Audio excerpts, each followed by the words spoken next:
Welcome to Damn Good Movie Memories with your host, Brian Davis. This podcast is the cure for your long commute and super boring workday. Hey there, it's Brian Davis, and for this week's episode of Damn Good Movie Memories, we're going to cover our favorite superhero villains. Now, many episodes ago, we did our favorite villains, and we specifically left out superhero villains because we knew down the road we would do a superhero villain episode. This one was kind of difficult because when you think of superhero villains, a couple immediately come to mind, but then after that, it kind of tails off because for the most part, superhero movies have to follow a certain format, a certain pattern.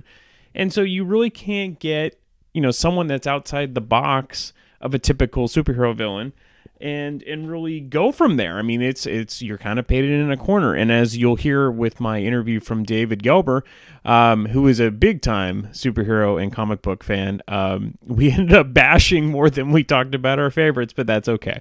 Anyway, I'll try to go through my list in no particular order, and when we just get the biggest one out of the way, and that would be the Batman villains. The Joker, and specifically, I grew up with the Batman TV show, and reruns, and so even though it was mostly a TV show, it was also a movie, so of course, I love Cesar Romero as the Joker, Frank Gorshin as the Riddler, Burgess Meredith, who was famous for being Mickey in the Rocky stories. He, of course, played the Penguin. And then you had three different Catwomen, and the original was Julie Newmar.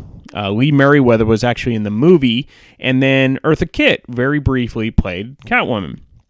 I would say of all those, Burgess Meredith might have been my favorite, but they're all good. They're all really well done, and they're all iconic. As for the Joker, okay, so I grew up with Jack Nicholson. The problem with Jack Nicholson, and there really wasn't a problem per se, it's just that when you see the 1989 version of Batman, you see Jack. You don't see the Joker per se. You see Jack playing the Joker. Whereas with the Heath Ledger one, you forget it's actually Heath Ledger. He becomes this crazy, psychotic villain.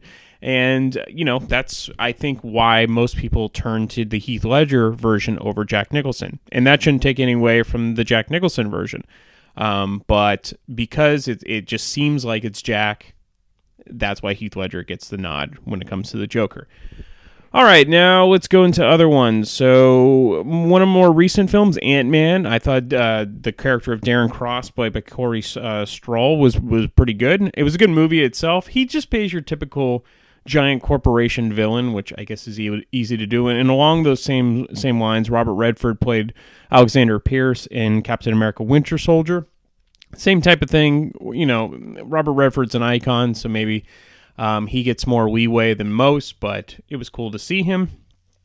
The very first Captain America, the Red Skull, which is a great character played by Hugo Weaving. He's basically known as the guy in the Matrix movies, but the Red Skull is a very cool character. All right, Guardians of the Galaxy 2. Not to give anything away, but of course I'm going to do it. Kurt Russell is actually the villain in the movie, even though he plays Star-Lord's dad, but he's good, and the CGI they did to make him look young was pretty cool, but Kurt Russell is a great actor.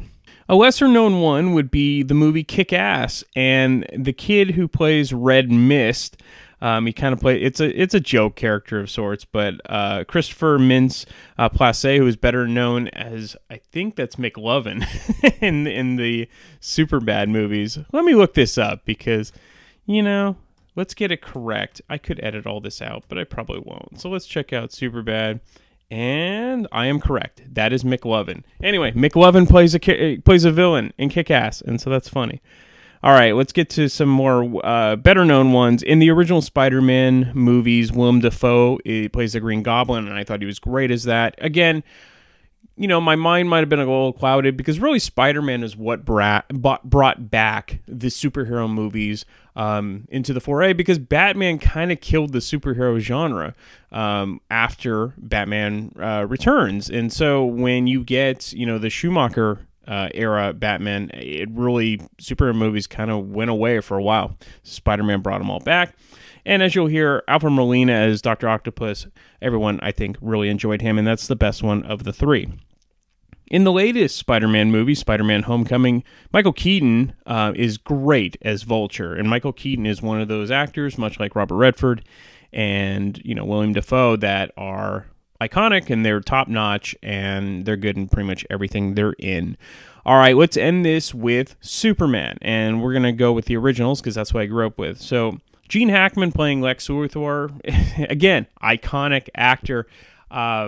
Since I grew up with him, this is probably the first character I saw Gene Hackman play. So to me, he was always Lex Luthor. But yes, he does kind of play it kind of hacky, kind of jokey, less serious, but that's okay. I think it works for that film, and you can't go wrong with Gene Hackman. On a more serious note, in the second film, which is arguably the best of, the Superman, definitely better than 3 and 4, Terrence Stamp, who plays Zod, definitely iconic because just his voice and kneel before Zod, that's classic.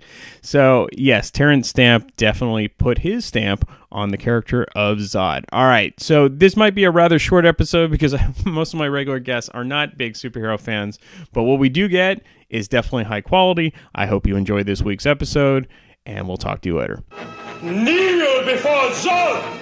All right, for this week, we're back with David. Welcome back. And so I think you're going to be the centerpiece of this week's episode. As I should be. I agree, because you are the comic book guru. You love comic book movies.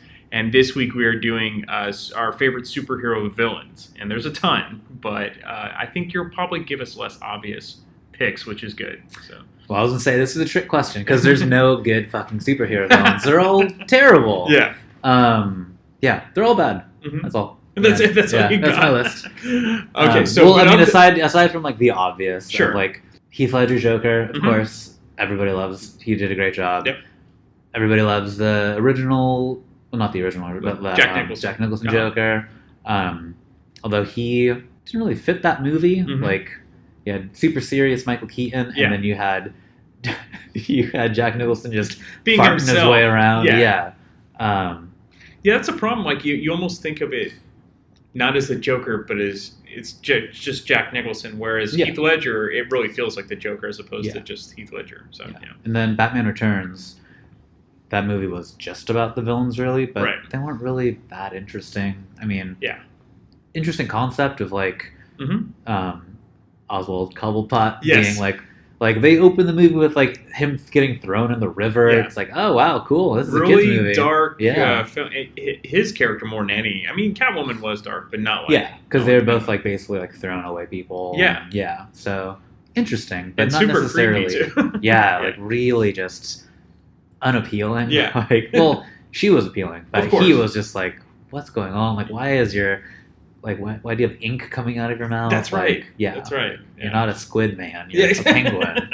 But so aside from both of those Jokers being like pretty universally liked, and then Magneto, I feel like both incarnations of him as well. Like Ian McKellen Magneto, and then young Fassbender Magneto. They're both pretty like universally accepted as well. Aside from those, most villains in superhero movies are pretty bad. Like, they're all just surface level. Like, I just want to take over the whatever, and I'm gonna end everything. And it's like, well, why? Like, why? Well, they all have to follow the comic book superhero like our arc, and like doesn't seem like there's a lot of wiggle room. But of that, are there any that you enjoy more than others? Even though, let's see. So recently, Michael Keaton in Spider-Man Homecoming was really good. Because his Vulture was like, he wasn't even really like a villain. He was more just antagonistic. And he wasn't trying to like blow up the world or whatever. He was just like... He's just a normal businessman. He was a businessman, and his business got fucked over because of like the Avengers. So it's like, well, then... It wasn't even... I mean, it was kind of a life of crime, but he was basically just like... just like doing under-table shady stuff, but like still doing the same old like repo collecting, like scavenging. So I guess the relatability of that, and the fact that he had like more to do than just like for no reason just go after the superhero. Sure. Like, because like in all of the other Spider-Man movies, it's like it's that weird like aversion they have towards each other of like for whatever reason like you're the bane of my existence. It's like why? Like you don't even know each other. But so he was really great as Vulture. That's a good one because that's a recent one. He did stick out. I mean, he's a great actor anyway, but that worked well. Okay. Yeah, and what else? I looked up all of the lists of like every superhero movie, and it's like, oh yeah, bad. It's kind of it. I feel like just Batman in general, like his villains are always kind of more interesting, and especially like after the sort of pattern that Tim Burton set up of like multiple villains being in a movie, they kind of like took away the screen time from actual Batman, and you just like got. I mean, you didn't really get like story arcs for like actually you kind of did get like a story arc for the Riddler and like Batman Forever. Like, he had more going on than the same old Batman story. Okay, so I'm trying to remember. So is it Riddler and Poison Ivy together? Two-Face. Two-Face. Okay. Yeah. Poison Ivy was with Mr. Freeze. Was with Mr. Freeze and with Bane. That's a very limited Bane in that one. Okay. Grunting his way through. So how did you feel about Tom Hardy as Bane? I thought he was pretty cool. But yeah, going back to like the bigger arc of him, he just kind of got cut off at the legs because all of a sudden it was almost like the same Bane from the 97 Batman Robin of like he's just a puppet for the person in charge of, in that case it was what's her face, Talia al Ghul. So it's like, okay, well, until you introduce that aspect, it's like, it's interesting if he presents himself as not really a bad guy. Like, he presents himself as like, I'm going to bring, like, order back to whatever, like, give the power back to the people. And it's like, okay, I guess. Like, and he had a bad childhood, so they kind of got into that. So you almost kind of feel sorry for him in a way. And that, I guess that's the one thing that adding the Talia plot to him kind of added the whole, but then it's just like the weak puppy kind of thing. It's like he should be like a huge, I don't know. I get that. How did you feel about Liam Neeson playing in Batman Begins? He was actually really good. Yeah, I guess actually, Batman Begins, Scarecrow is interesting because he was just like kind of doing his own thing, and he like probably could have just kept going like on and on as just like his own little bad guy, right? If not for Rage coming in, just be like, we're gonna blow up everything. But like, it's an interesting concept of once everything hits its peak, you have to like chop it off, and it's like, okay. So we're gonna do this. I'm gonna go through some of the more memorable series, so these are the ones that come to the top of my head, and you can say good or bad how you feel about those villains. All right, let's do it. Let's go through the Iron Man people. So bad. So bad. Jeff Bridges, you didn't like?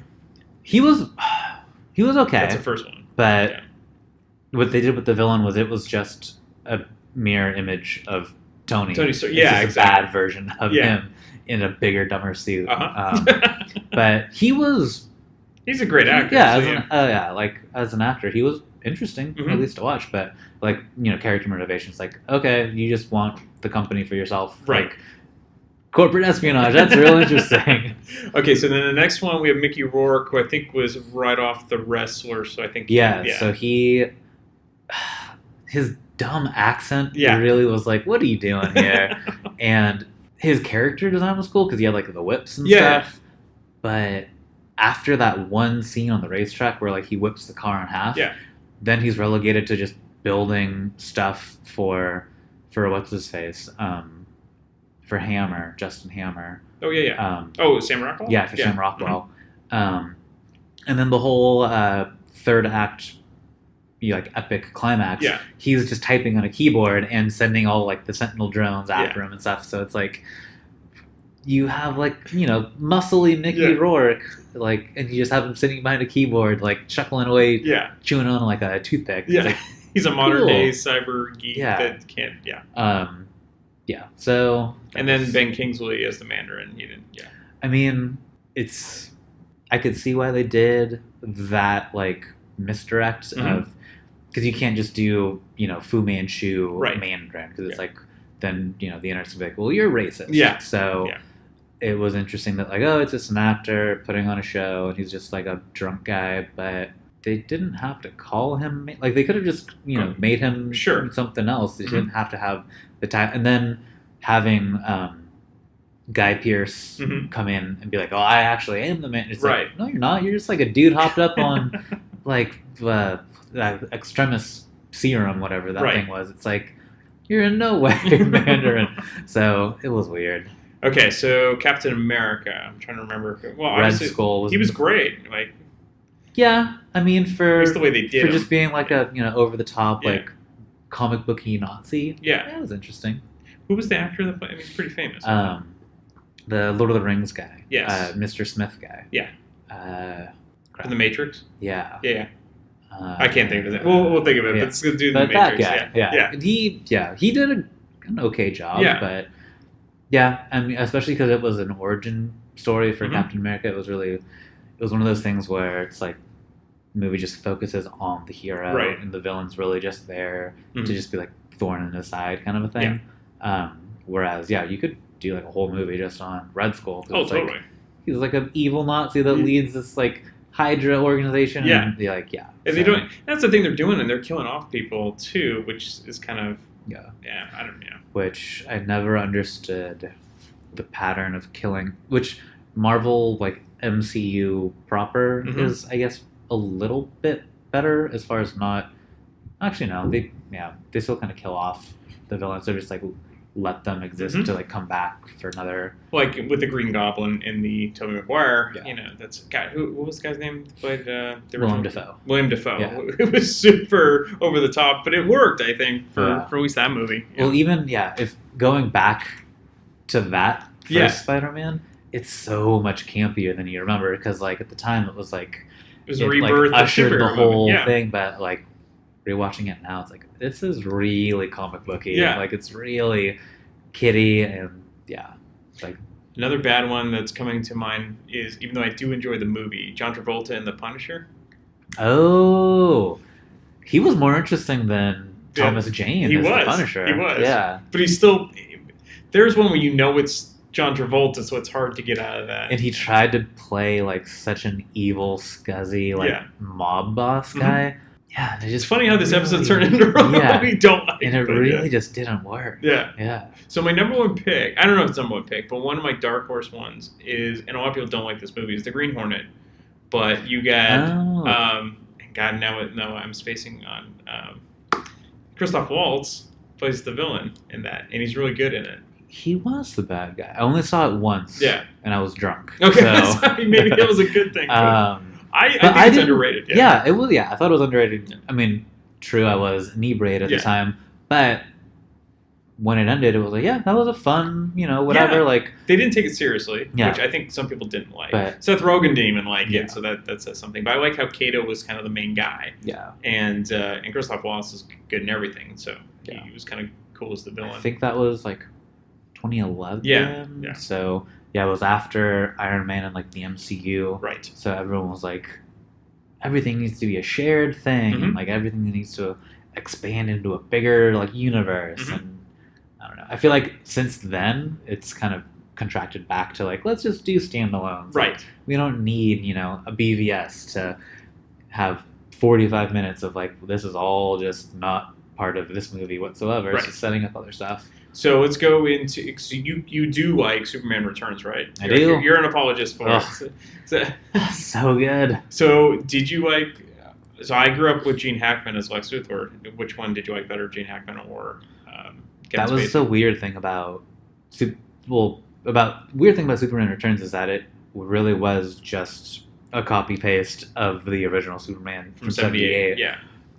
And it was just newer actors doing the same shtick that the original ones did. So you had serious Christopher Reeve, and then you had Brandon Routh doing a serious Superman, and then you have a weird hammy Gene Hackman just like playing it up for laughs, and then Kevin Spacey doing the same thing. I thought it was fun. I mean, just seeing Kevin Spacey like take it so serious, like take being so goofy so seriously was like kind of interesting. Seeing how he just like really like lay into it. Kind of reminds you of Horrible Bosses. Yeah, he was so over the top on it. Just like comically serious. Yeah.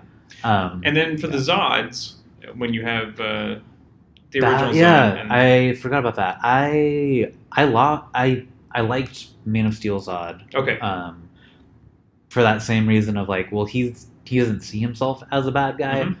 He is just like, he knows no other way than like, I'm a Kryptonian and I am like genetically disposed to protecting Kryptonians. Right. So like, I don't give a fuck about Earth or humans. Like if I can just redo this planet and repopulate it with Kryptonians, then I'll do that. Mm-hmm. And it's like, that is clearly not a good idea. But from his perspective, it's like, yeah, okay, I get it. Yeah. Like, you're just taking care of your people. Right. Yeah. Okay, so we're jumping around here, would you consider Loki a bad guy?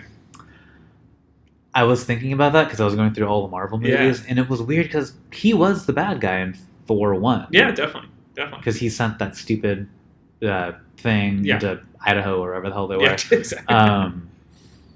And then ever since then, I don't know why they're trying to make him be like kind of good guy, but kind of not. Yeah. And I'm kind of tired of it. Yeah. Like, but I think he's a great actor, and so unrelated. Yeah. But did you see Kong Skull Island? I did. And he is just like trying to be real action star in it. And he was just like flexing his little arms and you're like, oh, you're so cute. I thought that was well done, though. I mean, it was definitely that Kong was way better than the revision of Godzilla.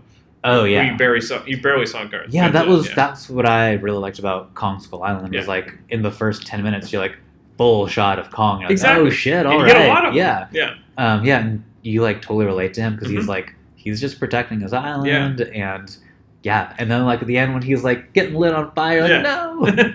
Well, then Samuel L. Jackson is kind of the bad guy in it, and he's always good. So that's kind of nice to have that. So you have the star power with him too. So I was gonna say, as far as bad guys go, Sam Jackson has been a pretty good bad guy. Yeah. My forgotten villain that I was gonna bring up was Mr. Glass. Oh yeah, that's a great one. And he was an awesome bad guy in that. He was. Totally superhero comic booky. Mm-hmm. And it's that same situation of like he had a very clear like mission and like arc, and it kind of being the twist of the movie too was like, oh, like that's so crazy. Yeah. Of like all these terrible things were like caused by him. Yeah. And, like he was a bad guy the whole time. That was cool. How did you feel about Thomas Hayden Church as Sandman? And then Venom was the guy from that 70s show, right? What's his? Topher Grace. Grace, yeah. Spider-Man 3 is weird because if it was up to Sam Raimi, I think the only villain would have been Sandman. And do Venom separately. I think he would have brought back the James Franco Green Goblin. Oh yeah. Just because like that would have like wrapped up the storyline and stuff. Sure. But the movie, from what I've like read online and stuff, like it was supposed to just be Sandman was the bad guy. Mm-hmm. And then it was the studio that was like, we really want Venom to be a thing. Like he has to be in this. And Sam Raimi is like on record of being like, I don't like that character at all. Yeah. Like I don't know what to do with it. Like I just put it in just so that they had to get off my back. Yeah. And it was too much, you could tell. Yeah, it didn't fit. Like it really does just feel like what's going on here. Mm-hmm. And then the ending of like the bad guys teaming up, even though they've never met each other before. It's like, hey, I hear you don't like Spider-Man. Me too. Let's partner It's like, how do you even find each other? Yeah. Like, how did you feel about Alfred Molina though, as Dr. Octopus? It was good, except his whole deal was that he was so bitter and angry because he felt like his experiment wasn't going to blow up and kill everybody, and just because Spider-Man showed up, he like places the blame on him. Right. And then it's the trope of like the dead wife, and so he's just like the whole time he's like, oh, my dead wife, and fuck you, Spider-Man. It's like, really? Like that's a big leap in logic. Yeah. And then, yeah, if you like watch it from that perspective, all of the female characters Mm-hmm. in those Spider-Man movies are just motivation for the guys. Right. Like MJ is just there, so Peter can be like, oh, like I have to like keep this separate and blah blah blah and protect you, and Doc Ock's wife dying is like gives him something to be like upset about. Yeah. And yeah, but I really like Alfred Molina. Yeah, I do too. It was a good, yeah. And that's the best of the three, I think. I'd say, yeah. It's even with Homecoming. Yeah. It's a bit dated now, just because it is so early 2000s and Mm-hmm. like. And you know he's not a teenager. Yeah. But no, I have high hopes for the Homecoming. Did you watch version? it? I loved it. I thought it was really well done. So yeah. Okay, lastly, who was the main? I've only seen it a couple times. Who was the main villain in Deadpool? Oh, shit. What was his name? Because I love the movie, but his name was Francis, because he kept screaming Francis. Yeah. I even know the actor's name is Ed Skrein. Ajax? No. Oh yeah, He was Ed Skrein. Yeah. Yeah, Ajax. It's Ajax. Okay. Yeah. I'm looking forward to the next one for that one. Yeah. He. I mean, it's not like he did a bad job. They just didn't really give him anything to do. Sure. Like he was just kind of like weaselly, maniacal, like just for whatever reason it was his job to like somehow trigger the X gene in people. Like kind of not really explained at all. Yeah. But yeah, it was okay. I just Deadpool was more about like he was cool. Yeah. And then like his playing off of like Colossus and Teenage Negasonic Warhead. Yeah. Like that was really cool. Mm-hmm. But yeah, the bad guys was kind of forgettable. Okay. And Gina Carano was that's like the true. sidekick, and they barely used her. Yeah. Yeah, she didn't do anything. No. Yeah. No. All right. So thank you for doing this. We turned it into negative, but you do have one more. I have one more positive. Okay, good. Batman Mask of the Phantasm. Okay, so that the titular Phantasm was really cool. Yeah. Spoilers, it was an ex-lover of Batman. Okay. So I am going through all of the animated movies now, like all the DC animated. They start real strong. I know. I just saw the first one, which was Doomsday, and so. Those are the newer ones. Yeah. So, and then I'm just gonna, because they're coming out with like all 30 movies in November, so I just figured I'd watch them all. I don't know if they're starting, because I think the first one that they ever did as an animated feature was Mask of the Phantasm. Oh, okay. I don't know if they're including it or not. Yeah, I think it's more just like the current animated universe, whatever, which I think was Doomsday or Public Enemies or something like that. Okay. But those early ones are really good. Yeah. They've kind of gotten, like the animation style has gotten real cheapy, and not like, and the voice acting has gone down. Yeah, it's kind of weird. So it's like it, even though they were always straight to video, they never felt like straight to video. No, they were. And now it's like really feels like, oh, this is just like done on the cheap. Yeah. But yeah. Cool. Yeah. All right. Thanks, David. Yeah. Okay, PD is back. Hey. Welcome back. So Brian is back. We're going to talk about our favorite, we'll try to, our favorite superhero villains. So you have a list of 5. Yeah, I came up with a list. Yeah, well, mostly because if I don't come up with a list, I won't know what to talk about. Right. I'll forget about it. I'll go over it in my mind like, what? Anyway. So then I have to do editing, and I don't want to do editing. That. Yeah. So I have a list of 5. The first one, and probably the best one, would be Heath Ledger's Joker in The Dark Knight. Definitely. I think that one is almost an obvious pick. Yeah, but that's okay. Anyone has seen that, but so I didn't want to necessarily talk about it too much. I just think it's probably the best acted part of a villain, and then maybe one of the best written. I think it's a very modern take on a supervillain. Yeah, and that version of Batman was very modern as well. So So I don't know if you have it on the list. So you prefer Heath Ledger over Jack Nicholson? I like Jack Nicholson a lot, and as I told you the other day, I actually dressed up as a Jack Nicholson Joker once for Halloween. So I have a fondness for that. Although I wouldn't necessarily consider it my favorite because I like that movie as well, but it's not. I don't think it's just much more cheesy, I guess. Yeah, especially looking back now. Yeah, but yeah, I mean, yeah. Jack Nicholson was a good Joker. He was, but more in the original Batman TV series kind of. Cesar Romero, yeah, which just made me like a it's interesting PG-13 rating instead. Yeah, and maybe it's a revisionist history because all we had up until '89 was the cheesy TV show. Yeah. So Batman '89 seemed really serious, but then you compare it to. I mean, it was a lot darker, and it was because Tim Burton made it. And he makes everything dark. So, and Michael Keaton was good as Batman. I thought. I mean, I enjoyed one him. of my favorite Batmans, I guess. But I guess, and then once you compare it to Dark Knight, then you're like, okay, well, maybe Tim Burton's isn't. Yeah, I mean, I still like that original Batman. I think, and I didn't include. I thought about including Michelle Pfeiffer as Catwoman. Yeah. But I didn't find her to be ultimately she's not too much of a villain. No. So I didn't think she's like a great villain. Yeah. She's like an anti-hero / villain. And the same for Anne Hathaway. Oh in Rises. I guess Dark Knight Rises. Yeah.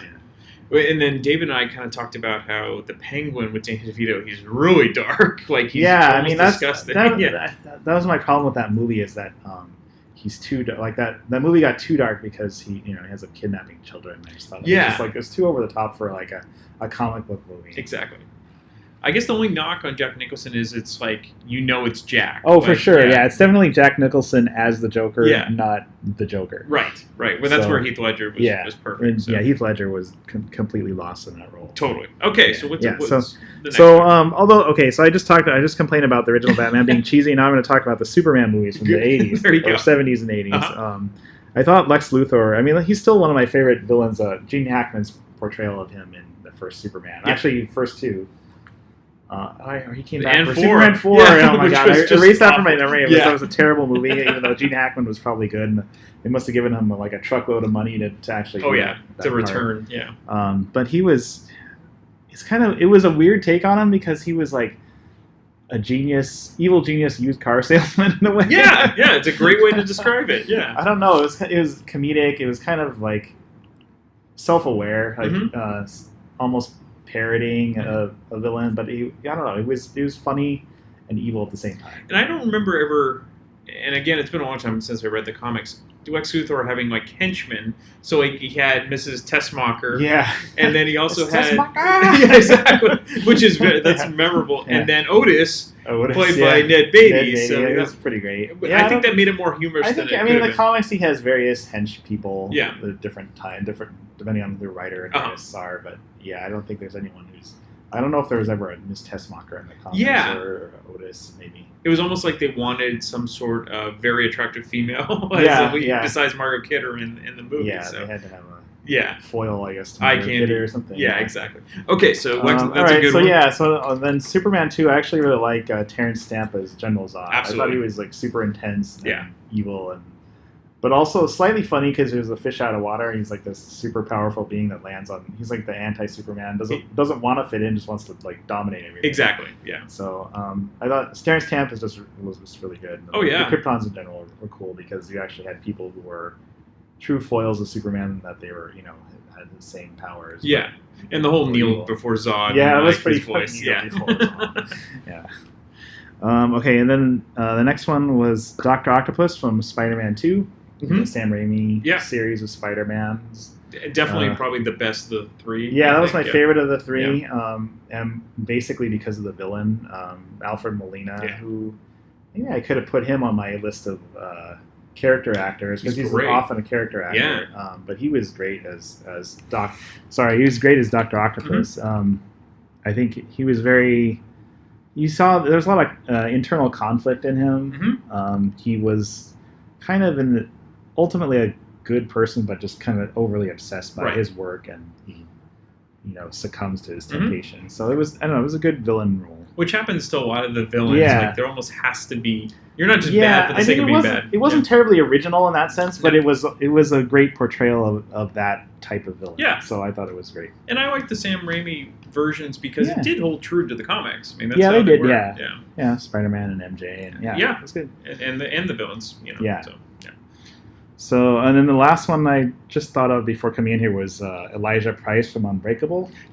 So, Mr. Glass. David, I'm glad you guys brought this up. David did that at the end too, because it's not your obvious superhero movie, but it is a superhero movie. Yeah, it's not really an obvious superhero movie, except that he's the guy kind of grooming the superhero the whole time, and then you find out why he's doing it. It's because he wants to create his own nemesis. That's right.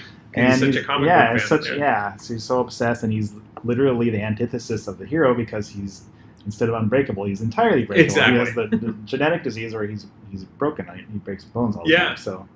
Anyway, did you see really that clever. Twist coming? I think I did on that one because it was a lot more telegraphed than like say the end of Sixth Sense, I guess. Although if you look back on Sixth Sense, the clues were there as well. Sure. But I think this one maybe is because I'm just more familiar with comic books and how they kind of present themselves. Yeah, and how villains show up and how they operate. Right. I thought maybe I saw that one coming a little bit more. And I think that's maybe, if you want to call it a problem with superhero movies, there's a certain pattern they have to follow. Yeah. And it's difficult to kind of get out of that cycle, but that's what people like. I mean, you're going to a hard. Yeah, I mean, you have just kind of different takes on the superhero in general. Like there's the very modern / postmodern Dark Knight series, and then there's The Watchmen, which I didn't like the movie as much. The comic book itself was considered a postmodern superhero. Right. Comic. So I mean, there's that take, but I think a lot of the villain stories are just the hero stories are all kind of the same. It's just sometimes then they just venture into like, okay, maybe the hero has more like a morally gray area, right? And the villains are sometimes morally gray too. So maybe they almost have good intentions sometimes. I don't. Maybe you know, maybe you don't know. But are they doing a spin-off of Suicide Squad with the Joker and Harley Quinn? I heard that they're making a whole bunch of Joker movies. Okay. And one is going to have Jared Leto. I haven't seen Suicide Squad, and I've heard mixed things about it, so I'm kind of like iffy on actually what I want to see. He's definitely over the top. So, yeah. So I think he was supposed to be in another one, and then they're going to have a different Joker movie. Okay. Or I don't know. I read like something from DC that they're kind of going away from the Marvel model, and that they're going to go with like a multiverse where they're having like different characters play different. Or different actors play the different characters at different times or in different scenarios, so they don't have to be stuck in one path. Which I don't know. Not bad. It's kind of a gamble. Yeah, it is. I think maybe they fell too far behind Marvel, and they're trying to make their own. That's a good point because really, Man of Steel was a good 10 years behind. I liked Man of Steel until like the end. Yeah, and then that fight scene. That fight scene just went on and on and on, and it was just so dark for. But up until that point, it was really well done. Yeah. And then, did you see the Batman vs Superman? I did. Okay. Actually, you loaned me that. Okay, so, I watched it. I had seen part of it on the plane, and then I watched the rest of it when you loaned it to me. And it was. I didn't like that one very much. Yeah, it was too damn long. Too the best long. part was Wonder Woman. Actually. Yeah, Wonder Woman was great, and then of course the Wonder Woman movie was great. Very good. They took the best part of Batman vs Superman and made that a movie. Yeah. Which has me worried about Justice League. So. Yeah, I know. Justice League is weird too because Zack Snyder left because I think his daughter committed suicide or something really terrible, and then now it's being finished by Joss Whedon who did the Avengers. Yeah. So who knows? It could be some kind of weird Franken movie that maybe it'll be like Superman 2 because that's essentially what happened. Oh, that's right. Yeah. Donner started because he was doing 1 and 2 together. Okay. And then he had a falling out with the producer, and then that's when Richard Lester came in and finished it. So there is a Donner version. Actually, it's the one on Blu-ray. So I saw that one. Yeah, it's not bad. I mean, you have to take it what it is. It's longer. Yeah, I think that there's more stuff that goes on to Krypton. Yeah. And there's a little bit more Superman and Lois. There is. And then there's actually on Blu-ray coming out a 3-hour version of the original movie, which was the original TV version. I guess they did, and when it was first released to television, they did a 2 90-part days. Where they 90-minute. Yeah, and made it 1 3-hour movie, which I guess has everything in it. So I'm almost I'm tempted to buy it. I want to watch that. I'll watch that. So I think it comes with that version and then the original together. So I'll ping that to you. All right. Sounds good. Cool. All right. Thank you, Brian. All right, thanks. Mitch Tessmacher! Bye-bye, California. Hello, new West Coast, my West Coast. Costa del X, Lutherville, Marina del X, Otisburg. Otisburg? Miss Tessmacher, she's got her own place. Otisburg? It's a little bitty place. Otisburg? Okay, I just wipe it off. That's all. It's a little town. Okay, we're back with Danielle.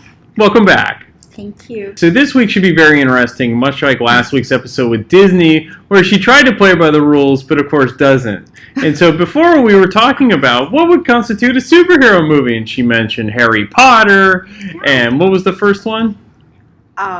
Lord of the Rings. Yeah, so I tried to define it as comic. If it was once a comic book, that's a superhero movie. If it was a novel no. It's stupid because it could be from You're calling my episode stupid.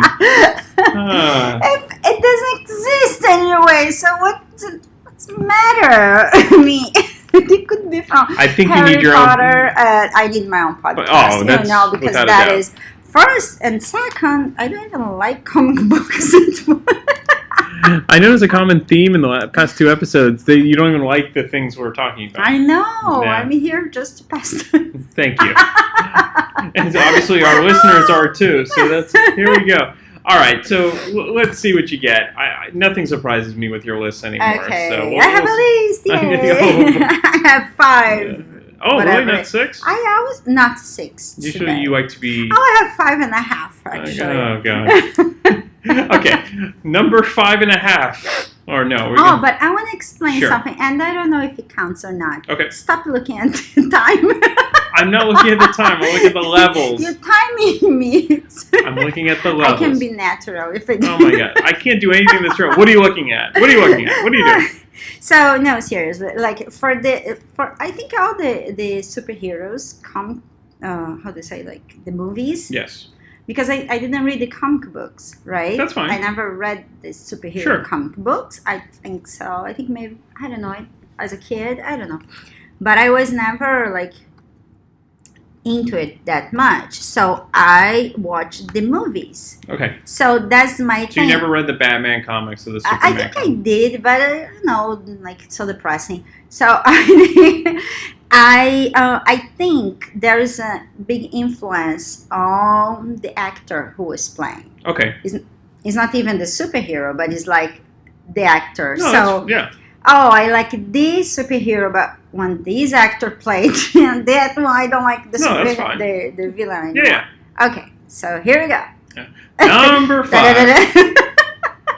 You always crack yourself up with the drum roll. Oh, come on, you laughed too. It's not, How it's can not you that now- I'm a crazy how- person. Well, it's debatable. Well. Harry Potter, huh? So, no, my list, so it's from like the least to the, I know. how do you say it? Number 5. Yeah. Okay. So, it is the Joker Okay, which version? for when Jack Nicholson played. Okay. And that other guy that I don't know the name. Heath Ledger? Yeah. Yeah, the two. Yes, I like it. Them So both. which one do you like? You like them Jack equally? Nicholson. Okay, Because that's the one you grew up I like with. him. Yeah. So, and the guy who played Batman, Michael Keaton? Michael Keaton, he wasn't good. So Jack Nicholson was the Joker, Mhm. stole the movie. So So you didn't like Michael Keaton, but do you like the other people that played Batman? No, there's the other guy. There's that's, Val Kilmer. Yeah, that was the worst. Yeah. Jesus, like, And George Clooney wow. played once. George Clooney, we gave a pass Oh. because I went You're to biased. watch just because to watch George Clooney. You're biased. Of course. So yeah, that is the best Batman movie ever. Okay. You would be wrong because most people would say that's the worst Batman Come movie ever on. read, but that's okay. Jealous. So yeah, so Well, even George Clooney was quoted as saying he did it for the paycheck. it's fine. Oh, okay. It's fine. I went to watch the movie just for him, Yeah. so it wasn't for the movie at all. So There you go. It's almost the same. Almost. Okay.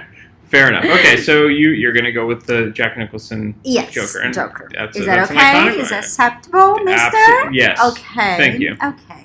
So, fourth place is... I'm going to be edited. I already know. Like, there's No, I usually don't edit. ratings, PG. Like, Do you listen to these episodes that I do? I do. And you actually, there's stuff I probably should edit out that I don't, and you still enjoy it. Oh, my God. No. Did I say? Yeah. I'm not inappropriate. A A little. I mean, I try. So, fourth place. Number 4. So, I like this one. Like, I like the actor, but I like the comics, and I read the comic too. Is his name is Otto Octavius, the Dr. Octopus. Octopus, I guess. Yes, Dr. Octopus, and it's Alfred Molina. Yes, he's really good. Yeah. I like it. First, well, he's a physicist. Okay, he went crazy. Let's not go there. So is there a common theme here? So, yeah, he's a nuclear physicist. Not only a physicist, he's a nuclear physicist. And I like it. I like the idea how he transformed himself. Sure. You understand? So, I like that. And in the movie, the guy is brilliant. I really... And, like watching him, and I even whoa, I like him more than Spider-Man in this moment. There is a common theme with a lot of Spider-Man villains. They all seem to be into science. So you have Dr. Octopus, you have the Green Goblin, because he was a scientist as well, and then the guy who played the Lizard, I believe, was a Yeah, but I think it's because Spider-Man... Well, yeah, that's how he got bit by the spider. And then I think they want to do the link for that. Yeah, makes sense. But I really like it. These were not only for the movie. I like it. You liked him. I like the Superman more than Spider-Man. So. Okay, so with common something theme here, wrong with me. You like it? Well, you need a good villain. If you don't have a good villain, it doesn't matter. Okay, so third place. Yes. This is not cartoon, how do you say, comic book. Okay, it is Mr. Glass. Unbreakable. Actually, which is good. We're having repeat picks here because both Brian and David both picked Mr. Glass. Oh, really? Yeah. So yes, because he is a superhero. I didn't know it was a comic book before watching the movie. I don't think it was. I think no, it's not, but I think it is. He's a superhero, though. There's a relation. Yeah. He collects Bruce comics. Willis, there's a comic book, there's the name, I think, I don't know, because the cape, there's something like that. Yeah. And then Mr. Glass is the villain from this guy. Yeah, so the guy who directed Sixth Sense directed this, M. Night Shyamalan. Mm-hmm. And basically Bruce Willis is like a superhero because he can't be broken, and then you have Mr. Glass, but he's a comic book collector, Mr. Glass, Samuel L. Jackson. Yeah. So and there's the related with the Bruce Willis too. It's not the same name, but it's. I know what you're. Yeah. Anyway, so I think I like, in this case, I like Samuel L. Jackson, and he played well, and he's very creepy in the way that, wow, he kills a lot of people to find one. That's unbelievable. Well, that's a superhero movie. How about if his theory was wrong? Yeah. You keep killing. So. Science. I know, in the name of the science. Anyway. But, I like the superhero. See, I am playing by the book here. Okay, I'm being super nice. I don't know if you're playing by the comic book. Very good. Yeah, see? Mm-hmm. I don't even like it. But. So you don't have to keep repeating that. So in second place, now you're going to have to have faith on me. Bear with me right there. We shall see. So it is Buddy, as known as Syndrome, from The Incredibles. Come on. Oh, see? It is. Okay, please. Yeah, okay, I'll give it to you. I wish this was live so people would call. Yeah, it is. But that's a cartoon. Oh, come on. It is kind of marvelous. I didn't clarify. They're superheroes. I knew you were going to go rogue on this. It is, and come on, it's the cutest supervillain ever. Don't roll your eyes. Bring your eyes back. I can see my brain. Bring your eyes back. Yeah. It is. So I consider, because I was looking the list, I don't like anyone else. So I like, when I saw him on the list, I was like, there you go. It classifies. Yay. I'm going to put him I didn't say live action only, so I will give it to you. Yeah. See, you need to be more specific. Second week. Because everyone else seems to not have a problem, but you're the one that's always... I am. I think. You're special. Yes. Yeah. Okay, I'm dying to see what number one is. So number one is Voldemort. It's not you better not be. No, this is my... And I love the comic. I really like this one. I read the comic, and I love the movie. It is Magneto. Is Magneto the name? Magneto? Magneto. I said in Portuguese. Magneto. I say fast, so you will not understand. So it is my first place. I really like. I like X-Men. Okay. I love X-Men. I don't like. I love X-Men. Mm-hmm. I saw. So who played Magneto? I've never actually seen an X-Men movie. Michael something. Ian McKellen. Yeah. Oh, okay. He's Was he in great. Lord of the Rings? Yes. Yeah, that's why you picked him. Yeah. No, he's in the Lord of the Rings because the first one died, right? And they replaced it by him. Yeah. It was funny because he was in the X-Men movies, and he was sort of like, oh, he's good and bad. I know, well, he's a good actor. But I like X-Men. I like the idea of the superhero. There's Mystique, the girl. Yeah. Oh yeah, Mystique. Yeah. Yeah, so she's good too, but sometimes she's good, so she doesn't qualify a supervillain for me. But he's amazing. It's not because he's a supervillain like the Octopus or other Joker that they want for him. He has a vision. He thinks it needs to be different, the world, and they cannot be hidden and etc. So it makes sense.